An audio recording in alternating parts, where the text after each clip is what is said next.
ठीक है, तो इस चलते यहाँ पर तो जान जाओ जस्ट मैं रिकॉर्डिंग कर दे रहा हूँ। ठीक है, तो कैपेसिटेंस क्या होगा? It is the ability of a conductor to store the charge, electric field और एनर्जी, इलेक्ट्रिक फील्ड एनर्जी। ठीक है, मैथमेटिकली हम लोग कहेंगे किसी भी कंडक्टर पर चार्ज क्यू देते हो तो इसका पोटेंशियल बढ़ेगा, and that increase in potential भी is proportional to charge Q.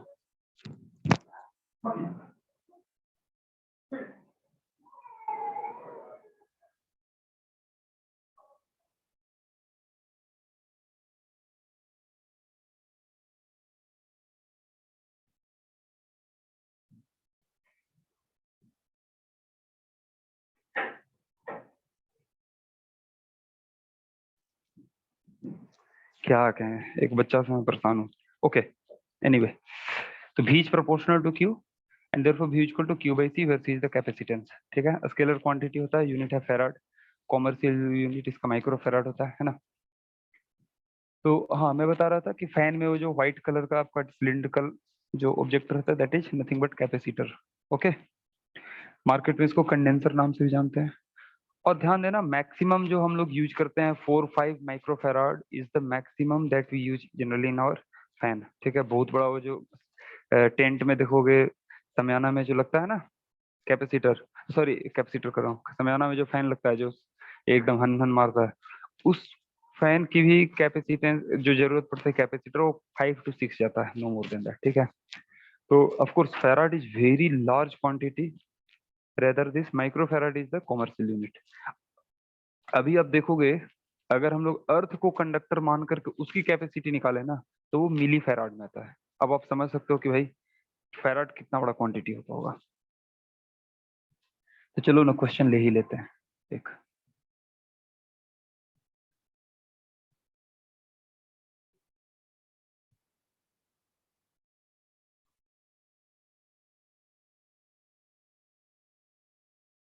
Considering earth as a conductor,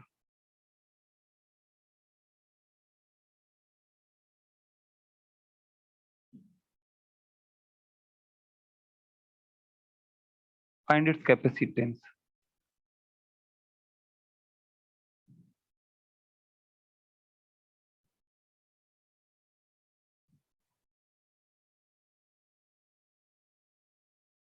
निकाल सकते हो तो ध्यान दो, अभी आपको पता ही नहीं है, हम लोग देखते हैं। चलो, अर्थ का रेडियस आर है तो इसको हम लोग आर रेडियस का एक कंडक्टर मान लेते हैं। ठीक है, मान लो कि सरफेस पर चार्ज मैंने क्यू दिया, तो पोटेंशियल कितना होगा इसका भी।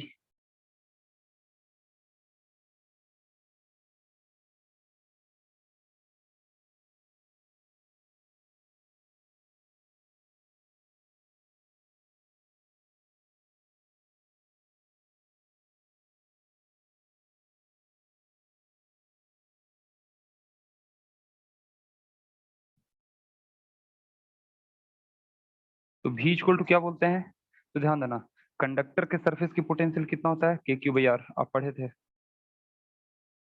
इनसाइड या सरफेस की पोटेंशियल के क्यू बाई आर होता है, मतलब कि क्यू अपॉन,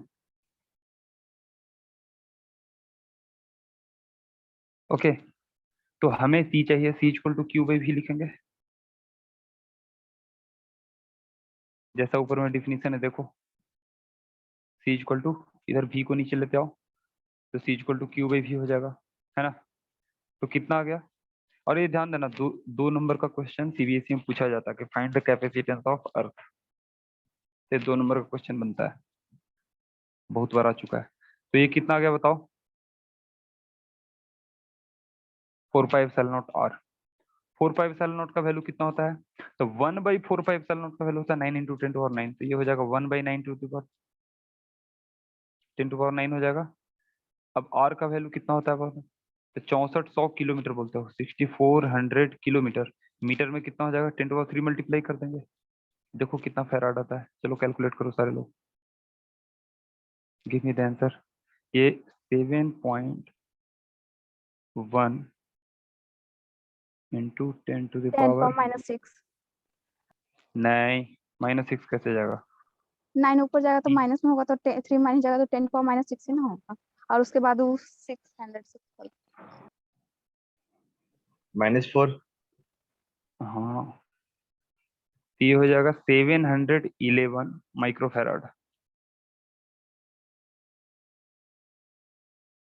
तो देख रहे हो, this is the capacity of earth. अब आप समझ सकते हो कि 1 फैराड कितना बड़ा क्वांटिटी होता होगा।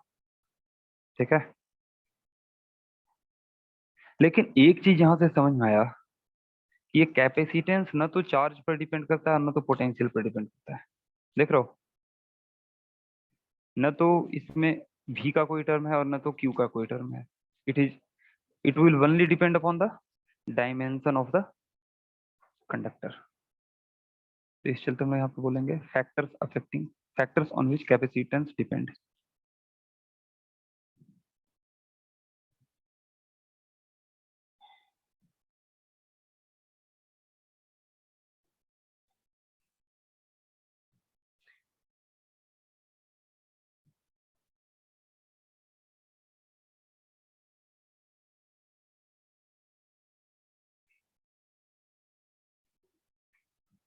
तो इसमें एक एक करके हम लोग, और इन्हीं से ही पॉइंट्स पर हम लोग को आगे डिस्कस भी करना है।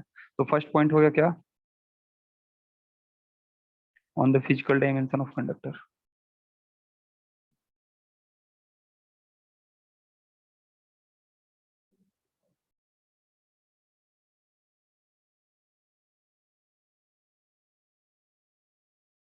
मतलब साइज शेप क्या है।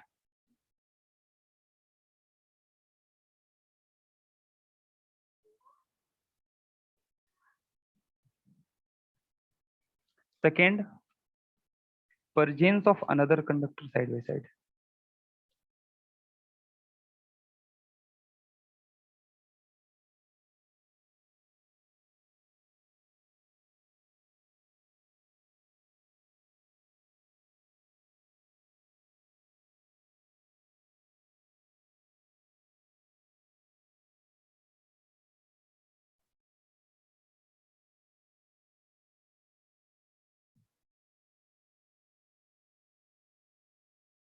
Third, earthing of one.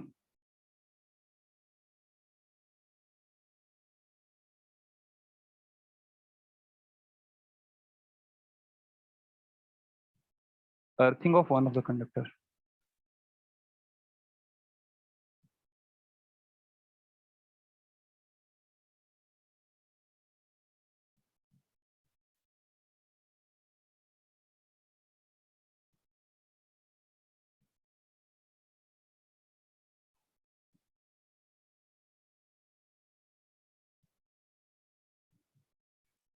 Fourth हो गया डाइलेक्ट्रिक मीडियम।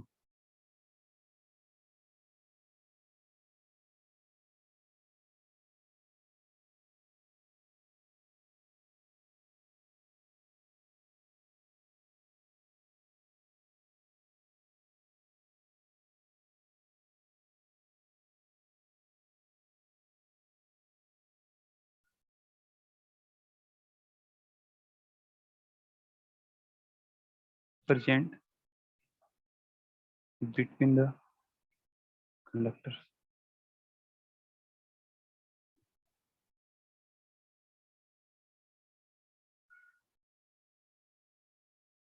और एक स्पेसिफिक चीज हम लोग लिखते हैं क्या,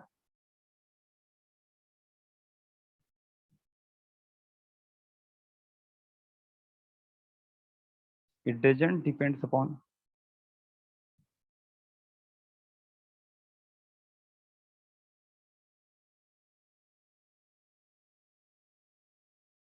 चार्ज q एंड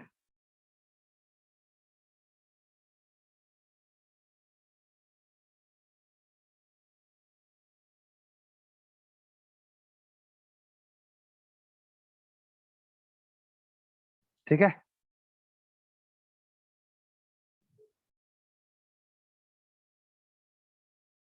अब चलो सिलिंड्रिकल कैपेसिटर का कैपेसिटेंस निकाल लेते हैं।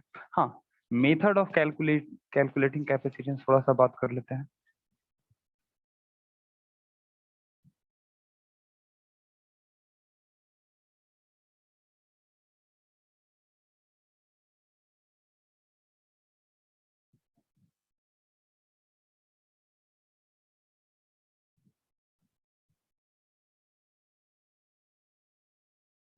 आप अगर कैपेसिटेंस निकालोगे तो कैसे निकालोगे, how to find out capacitance, तो this is very very important to know. तो वन ऑफ द मेथड हम लोग बोलते हैं क्या, अगर पोटेंशियल देखो, अल्टीमेटली हम लोग को charge supplied on the conductor के टर्म में हमें पोटेंशियल डिफरेंस निकालना है। आ रही बात समझ में? या तो अगर सिंगल सरफेस है तो उसका पोटेंशियल, ये डबल सरफेस है तो पोटेंशियल डिफरेंस। मेरी बात समझ में आ रही है कि नहीं? तो अब पोटेंशियल डिफरेंस हाँ निकालने के जितने मेथड होंगे हम लोग यहाँ पर अप्लाई करने वाले हैं, and that is the only method. तो जस्ट उसको रिमाइंड कराने के लिए मैं इसको लिख दे रहा हूँ, ठीक है?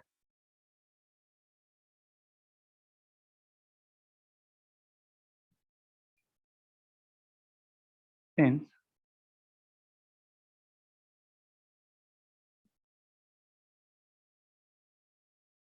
capacitance depends upon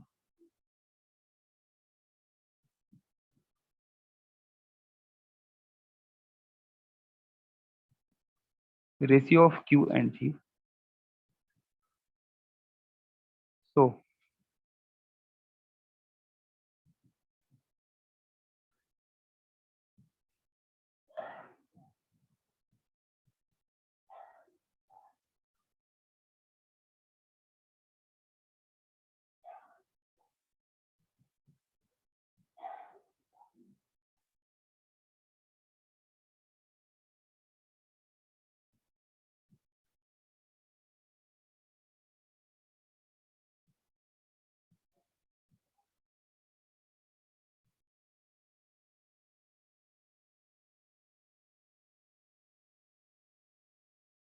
then can calculate P equal to Q upon V.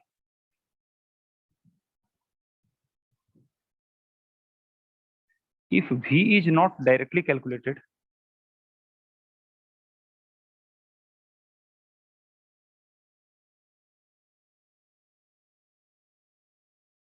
तो ऐसा नहीं कि क्वेश्चन को छोड़ देंगे, प्रयास करना है।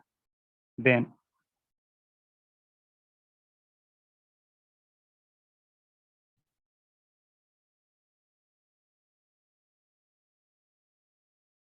याद है फॉर्मूला मैंने पढ़ाया था,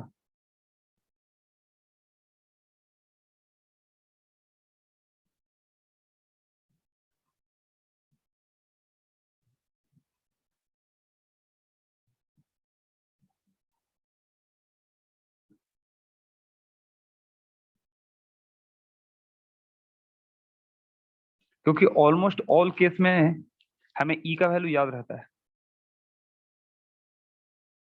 जितने भी डिफरेंट केसेस हम लोग पढ़ते हैं उसमें ई का वैल्यू आपको याद रहता है। तो ई अगर याद है तो ई डॉट डी आर कर सकते हो, इंटीग्रेशन बहुत आसान काम है करना, ठीक है? जैसे इस पर बेस्ड एक क्वेश्चन चालू करते हैं अब हम लोग।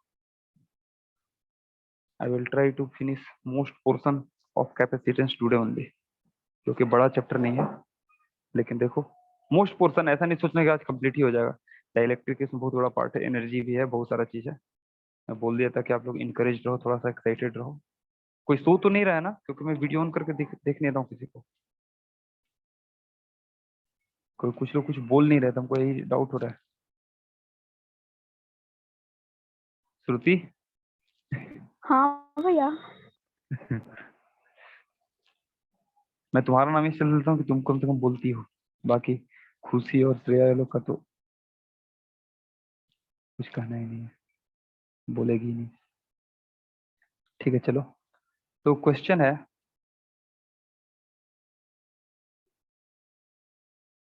Find the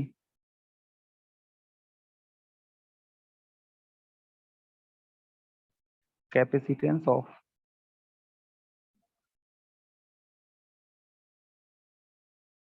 cylindrical capacitor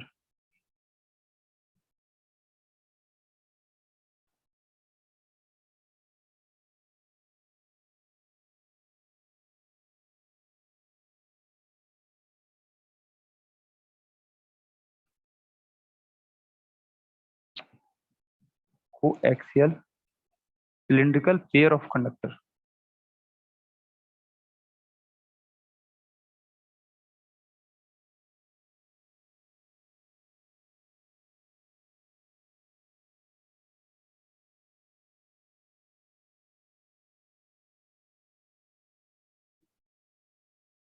with outer one earthed.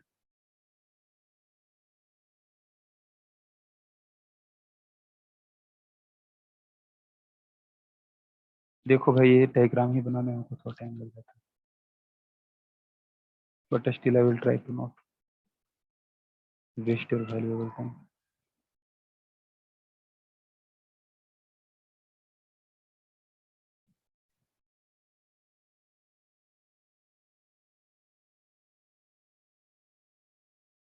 देखो भाई आप लोग बायोलॉजी के मैक्सिमम लोग हो यहाँ पर, तो आप ये नहीं सोचोगे अपने ड्राइंग से हमारा ड्राइंग कंपेयर करोगे तो फिर गड़बड़ हो जाएगा। और मैं देखा हूँ मैक्सिमम लोग का ड्राइंग,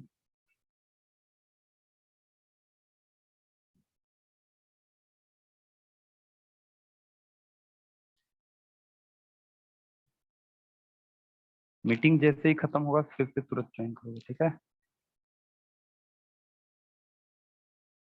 10 मिनट भी है टाइम।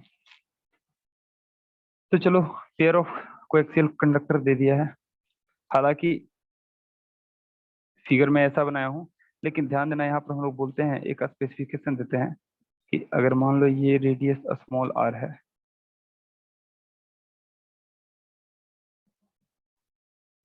सर R1 R2 का वैल्यू कुछ नहीं है। नहीं जस्ट हम लोग इसी के टर्म निकालने वाले हैं, और ये लेंथ एल है।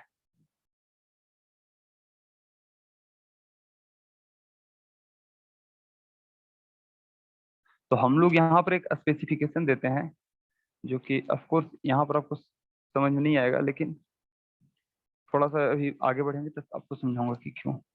ये बोलते हैं कि R and capital R are very very small than L, this is what we consider, ठीक है? Very very important. Of course calculation आपको कहीं इसका यूज नहीं दिखेगा, ठीक है, लेकिन कंसेप्चुअल अंडरस्टैंडिंग इसका बहुत इंपॉर्टेंट है। अगर वो अगर नहीं रहे तो कैलकुलेशन लोग कर ही नहीं सकते हैं। मैं बताने वाला हूँ क्यों। तो ध्यान दो, चार्ज हम लोग वही सरफेस पर सप्लाई करते हैं जिसको अर्थिंग नहीं किया हुआ है। जैसे यहाँ पर अंदर वाले सरफेस को अर्थिंग नहीं किया हुआ है, बाहर वाले सरफेस को अर्थिंग किया हुआ है, ठीक है? तो चार्ज किस पर दोगे? अंदर वाले पर। अब आपके मन में क्वेश्चन होगा, उतावला हो रहे होंगे कि भाई हम बाहर वाले सरफेस पर चार्ज क्यों नहीं दे सकते हैं? कोई बता सकता है? Why can't we give charge on the उस outer पर चार्ज surface? रहेगा तो सारा अर्थ में चला जाएगा, तो न्यूट्रल हो जाएगा वो सरफेस। हाँ, that can't accept और you can say hold charge only, ठीक है? इस चलते चार्ज हम लोग इनर वाले पे देंगे। गुड। तो चलो मैंने इनर वाले को प्लस क्यू चार्ज सप्लाई कर दिया। What will happen? It will get uniformly distributed over the surface, ठीक है?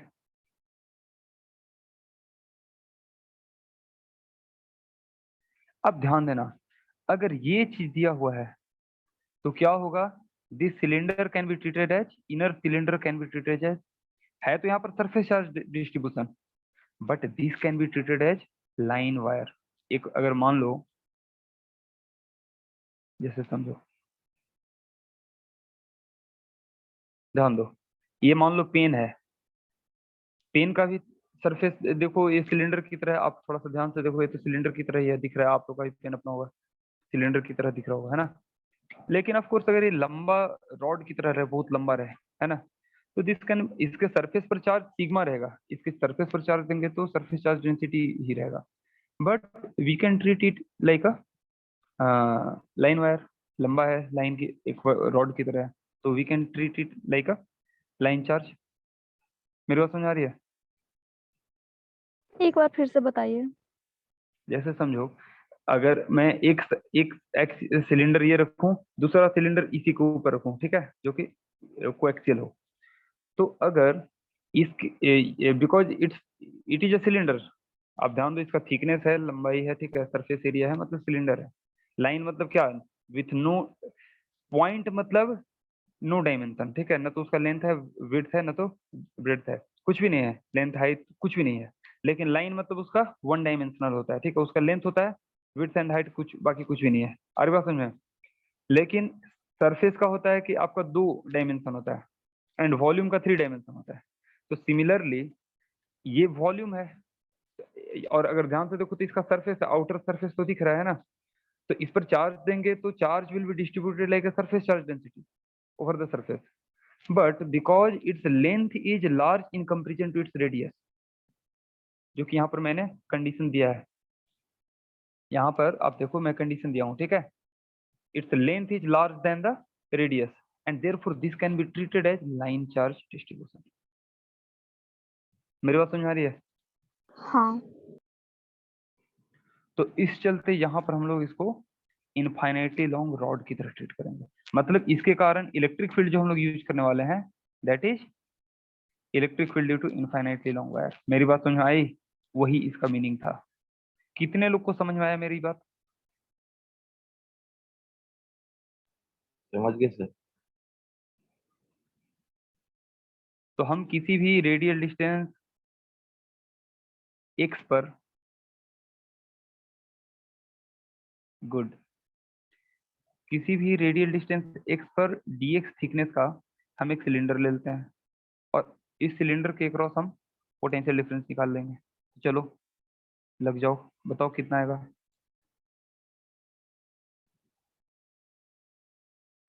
तो मान लो इसके ये डिस्टेंस x है और इसकी थिकनेस dx है, तो E कितना होगा electric field at distance x?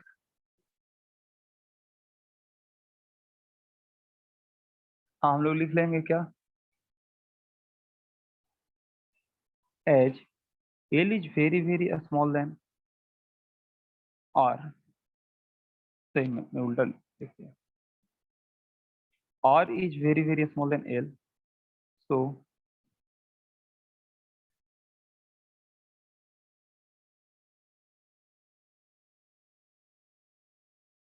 charge distribution on inner sphere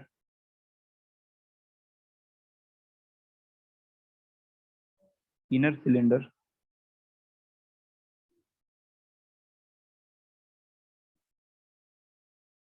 can be considered as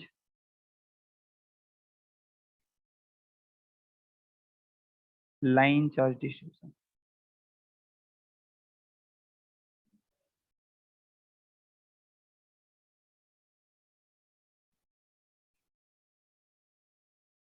कुछ बात समझ में आई? तो लाइन चार्ज डिस्ट्रीब्यूशन हो गया, ठीक भाई। चलो लैम्डा क्या होगा, लीनियर चार्ज डेंसिटी कितना होगा?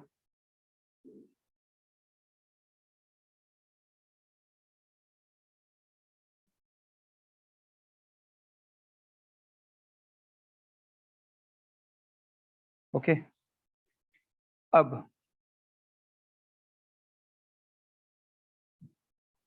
Electric field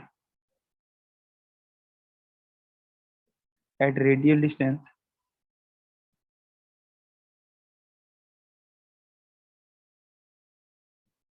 x from the centre, देखो मैं बहुत बेसिक से चल रहा हूँ, इतना मैं थ्योरी किसी को नहीं लिखवाया जितना आप लोग लिखवाता हूँ। कितना होगा ई का वैल्यू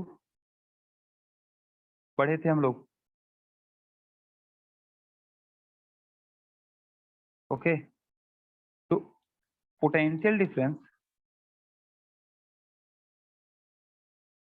अक्रॉस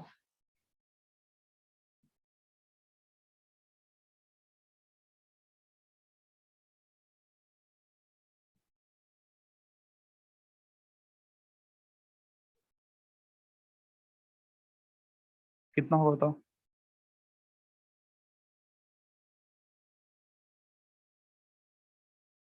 हम लोग यही जानते हैं ना,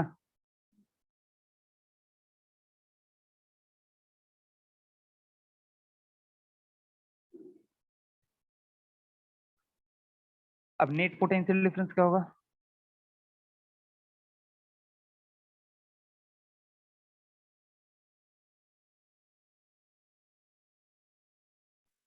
Q by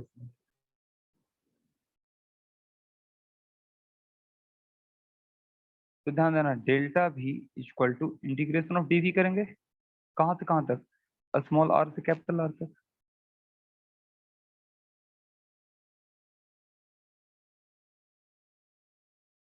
integration of D X by X हो गया,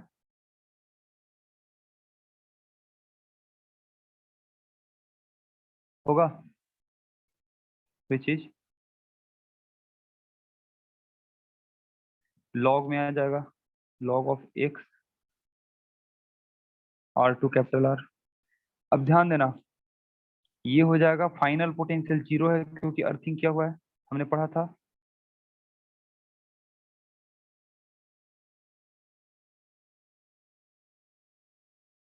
log R अपॉन एक स्मॉल r आ गया। अब ध्यान देना माइनस कैंसिल हो गया और लैम्डा का वैल्यू डाल दो तो v इक्वल टू आ गया q by 2 pi epsilon not l log R upon R। तो बस q बाई v c आ गया और क्या कितना आएगा c का वैल्यू